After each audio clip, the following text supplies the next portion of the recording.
આવી ગયો બેટા? કેમ બેટા તારે આટલું મોડું થાય છે હમણાં? અરે મમ્મી હમણાં બહુ જ વર્કલોડ છે, પણ સ્ટાર્ટઅપમાં તો એવું રહેવાનું. પણ સાંભળ, 7મી તારીખે આવા કોઈ બહાના નહીં ચાલે હો. અરે આપણે વોટિંગ માટે જવાનું છે.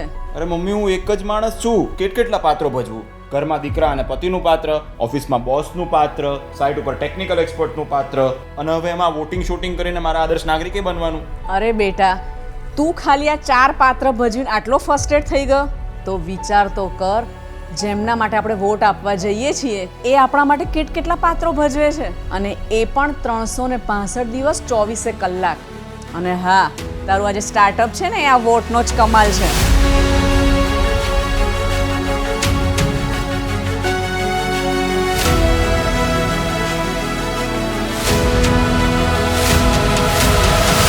તો આવો 1 કલાક એમના માટે કાઢીએ જેમણે આપણા માટે કેટલા પાત્રો ભજવતા દાયકાઓ કાઢી નાખ્યા. ફરી એકવાર મોદી સરકાર.